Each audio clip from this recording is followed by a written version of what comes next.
Hello everyone and welcome back to Budget Mum Safe.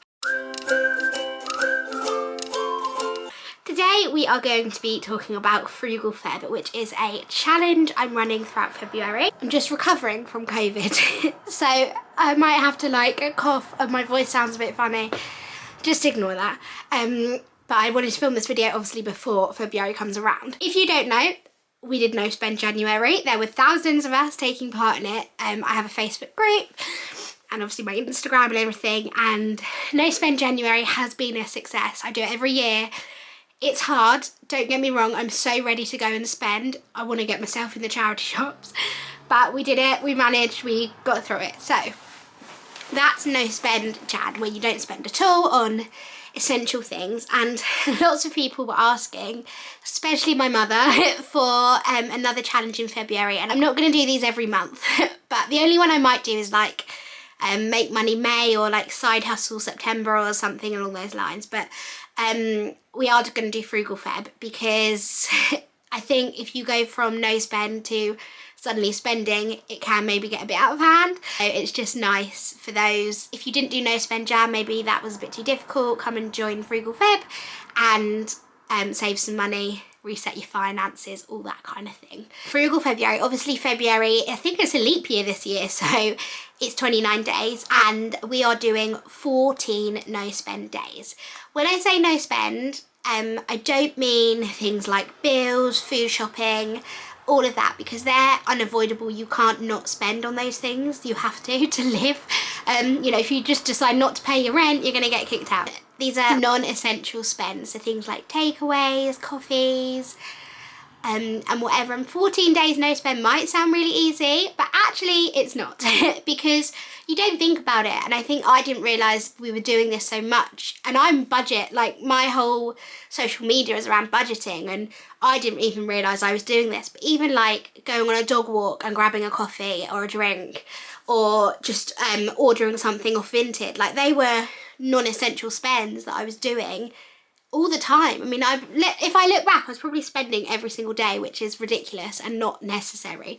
The idea of Frugal Feb is that you challenge yourself to do 14 days no spend.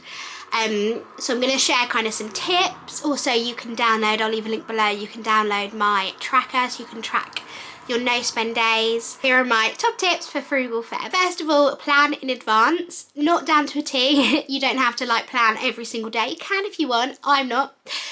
However, I am planning days. I'm going to mark days that I know are going to be spend days. For example, we're going up to Manchester mid-February, so I know that those couple of days are going to be quite spendy days. Maybe you have a birthday or you're going out with a friend or whatever, they're going to obviously be your spend days. So just make sure that you plan those in advance. The other thing is try and get as many of those no spend days done at the start as you can. Just because you don't want to spend and then you're like, oh, there's 14 days left of February, now I can't spend, because that's going to be really hard. Impossible. So what I'm doing, 1st of February, I'm getting down to those charity shops and I'm going to bargain hunt as if my life depends on it. But maybe the 2nd or the 3rd or the 4th, I'm going to make sure on my no spend days. I'm also going to make sure my no spend days are mainly weekdays, because I know when Adam's off, we're more likely to spend, because we want to do things as a family, and days out and things like that. So I think my no spend days will mainly be during the week. And just like No Spend January, make sure you have a list of yourself of things that are your non-essentials. So my list consisted of things like takeaways, coffees, meals out, clothes, makeup, skincare, toys for Albie, all of those things that you don't necessarily need but you want. And the thing is, I always say to people, being on a budget isn't about restricting yourself. Okay, it is in No Spend Jan, but being on a budget doesn't mean you can't ever get nice things. I really like nice things, for example, that sounded really snobby, hold on, let me just reiterate. So I really I do like nice things, of course I do. Everyone does. For example, there is some bedding I really want, and it's a bit more on the pricey side from the White Company, but I'm going to get it with the money that I've saved doing No Spend January. So for me, being on a budget isn't necessarily about cutting everything and spreading yourself really thin and not living, because you still have to live and you still want those nice things. But being on a budget to me is about saving in areas where we can, and then we can splash out on more expensive things. If you want some new bedding or a new perfume or a holiday, budgeting allows us to do that. I mean, for a long time, budgeting was the only way we could pay our bills. But now we're both working. It just means that we can afford to do nicer things and get nice things if we want to. If we save in areas that we can do. So, for example, if we were getting a takeaway every week, I don't know, say 20 quid, what's that? In a month, that's 80 quid on takeaways. Whereas for me, I'd much rather save that 80 quid and buy some new bedding or something like that. So to me, that's what kind of being frugal is and being on a budget is. And that's why I'm doing Frugal Feb as well, because let me tell you, when I go to Manchester, I am planning to spend my monthly allowance. We give ourselves spending money each month. I'm planning to spend that in Manchester, because shopping up there is so great. I'm from the southeast and we don't have a B&M or a Home Bargains really near. My nearest one's like 40 minutes each way, either side of me. So let me tell you, when I go to Manchester, I am hitting all those bargain stores. I also really want to go to farm foods. Anyway, I've gone off on a tangent here, but my point is that I'm doing Frugal February because I feel less guilty about spending in Manchester. It also means I'll have more money to spend in Manchester, because if I'm not buying drinks out and whatnot and whatever on the other days, I'm going to have more income, disposable income, when it comes to Manchester. So that is Frugal February. I'll leave the link to the Facebook group down below. I think there's about 4,000 of us in it now. Not everyone's doing No Spend Jan or Frugal Feb. You can just join if you want some money saving tips. It's a really, really nice space to sort of ask for money tips, and everyone's really supportive of each other. Frugal Feb underway. I haven't done a calendar for No Spend Jan. I did like a calendar that people could follow, and I followed myself. I didn't do every day. I did say we don't have to do every day, it's just like a guideline. I'm not going to do that for Feb, I don't think, but instead I'm going to post some like low cost or no spend kids activities and things like that. So that can kind of be the calendar, I guess. So yeah, let me know if you're going to take part in Frugal Feb as well. I really hope so. I hope as many of you do as possible. And I will catch up with you in a few days when I have my weekly food shop. Okay, bye.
Hello everyone, it has been a while since I've jumped on. Since I last spoke to you, I'd been to London. It's been a week now because, oh my god, let me tell you, I caught COVID in London.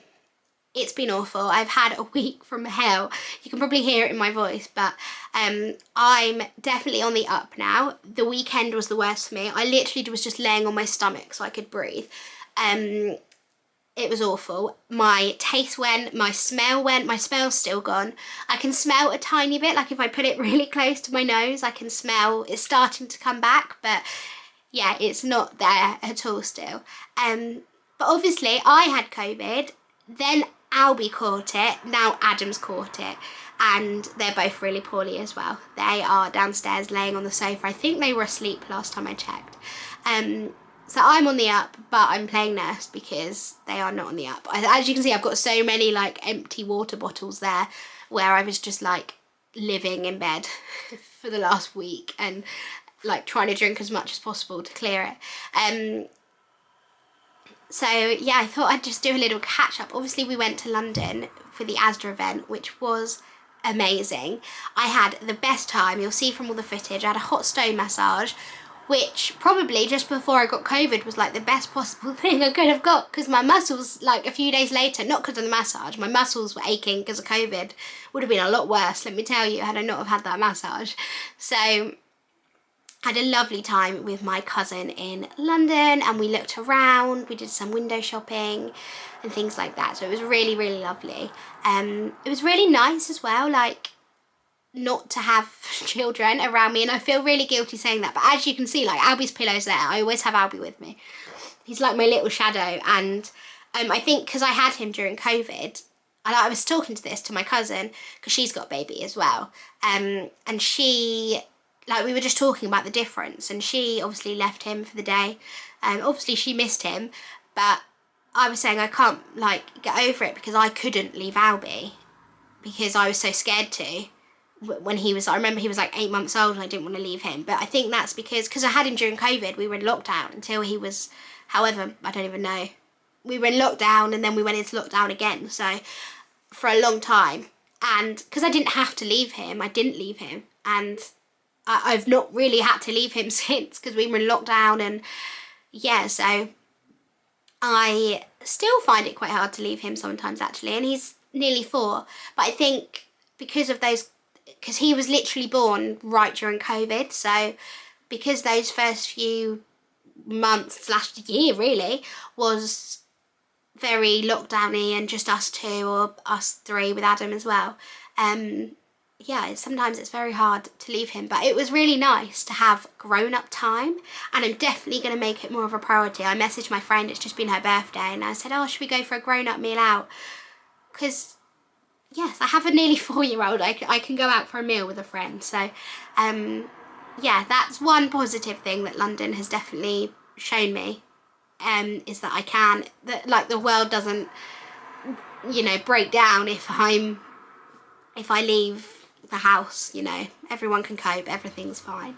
But yeah, we had a lovely time trying Asda's new, the health menu range. I'm not going to put, well, I will put ad on this video. This isn't an ad.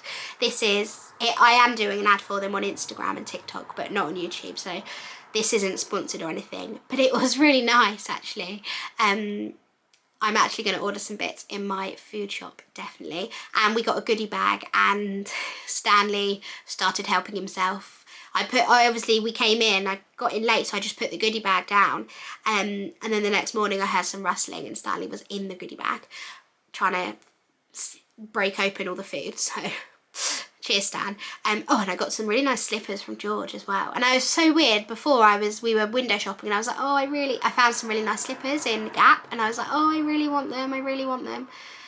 Obviously I didn't get them because it's no spend Jan, and then yeah, I got some in my goodie bag, so that was good fun. I met some really nice people there as well actually. I spoke to the nutritionist at Asda, and do you know what? You don't think that there's a whole team of people working behind these ranges of what's in your supermarket, do you? But yeah, there is. And I met some other content creators / influencers as well who were really lovely. I did feel a little bit of an imposter because the girl next to me has nearly 500,000 followers and I was like, oh my god. I don't. But she was really nice as well. So yes. Anyway, I'm going to go to Asda in a moment. Talking of Asda, I need to go down because I'm going to film a £5 dinner challenge video, and actually the recipe is one that's been really requested because I posted it on my Instagram, just like in a what I've eaten this week, and everyone was asking for the recipe, so I thought, oh, we'll do that and I'll make it under £5 because you can. So I'm going to go to Asda, leave the boys asleep, then come back, and I'm going to tidy. I need to tidy. I've nearly got through all the washing. Just look at my washing pile down there. I've got a load and a half to go on. And I need to like clear all the empty bottles, and I want to change the bed because it's all like, I might wait a day actually. I found day like 5 and 6 were the worst, and Adam's on day 4, I think, or 5. So I might wait another day, and then once he's on the up, change the bedding. Because otherwise I'd have to change it again. So I might do that. But I've got all the windows open. I just need some air. I haven't been out for a week. Okay, so come to Asda with me.